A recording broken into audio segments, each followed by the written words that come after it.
वाहिगुरू जी का खालसा, वाहिगुरू जी की फ़तेह। कुछ फैक्ट्स पंजाब के बारे में और कुछ फैक्ट महाराजा रणजीत सिंह जी के बारे में। तो चलिए सुनते हैं। जब इंदिरा गांधी ने 18 राज्यों पर शासन किया तब पंजाब उन 18 राज्यों में से नहीं था, और अब जब मोदी सरकार 19 राज्यों में शासन कर रही है तब भी पंजाब उनमें से नहीं है।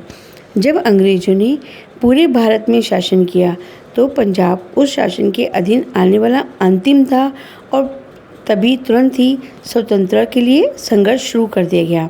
अंग्रेज़ों के खिलाफ स्वतंत्रता संग्राम में पंजाबियों का योगदान 80% से भी अधिक है।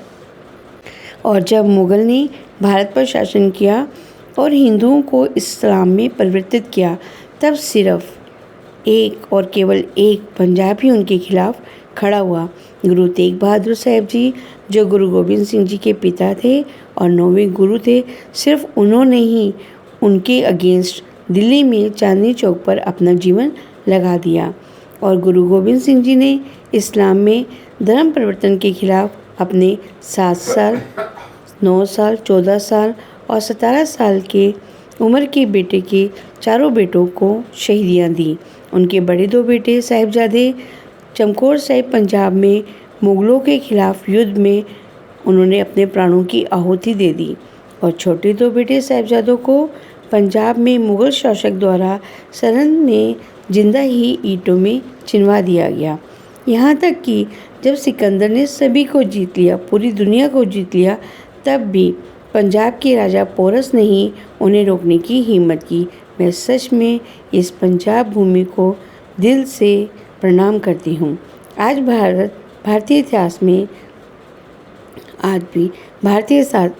में सबसे महान सम्राटों में से शेरे पंजाब महाराजा रणजीत सिंह सबसे हॉनेस्ट राजा थे, जो एक आँख से उनको दिखाई नहीं देता था और उनके एक हाथ घायल था, फिर भी उस महान सिख ने एक महान सिख साम्राज्य का निर्माण किया।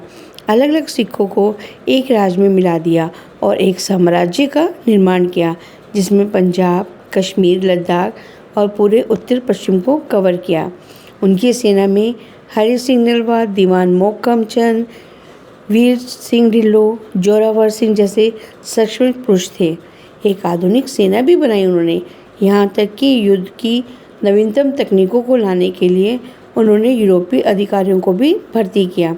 इसलिए ब्रिटिश सरकार पंजाब पर तब तक कब्जा नहीं कर सके जब तक वो जीवित थे।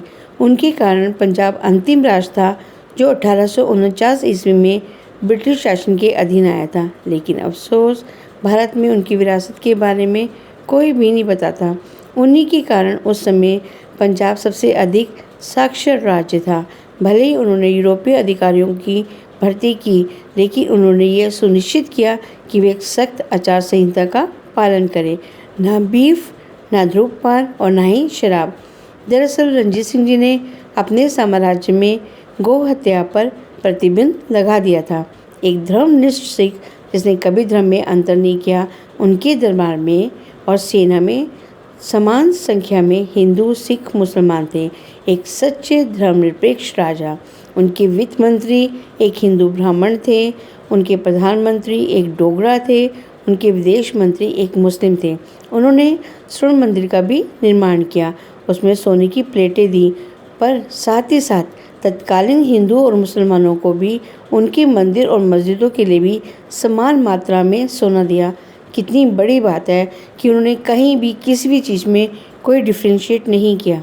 गुरु गोबिंद सिंह जी के सम्मान में पटना और नांदेड़ में गुरुद्वारों का निर्माण किया, और आज वो दोनों ही गुरुद्वारे 5 तख्तों में माने जाते हैं। एक महान योद्धा, एक समान रूप से सक्षम, एक बुद्धिमान शासक, वास्तव में वो एक महान इंसान भी थे। रणजीत सिंह दुनिया के इतिहास में एकमात्र ऐसे राजा हैं जिन्होंने अफ़गानों पर विजय प्राप्त की है। उस अफ़गान पर विजय प्राप्त की जिसको संयुक्त राज्य अमेरिका और रूस की आधुनिक सेनाएं भी हासिल नहीं कर सकी, और अंततः मुग़लों के प्रवेश को रोक दिया गया। ऐसे पंजाब को मैं शत शत नमस्कार करती हूँ। महाराजा रणजीत सिंह को शत शत प्रणाम करती हूँ।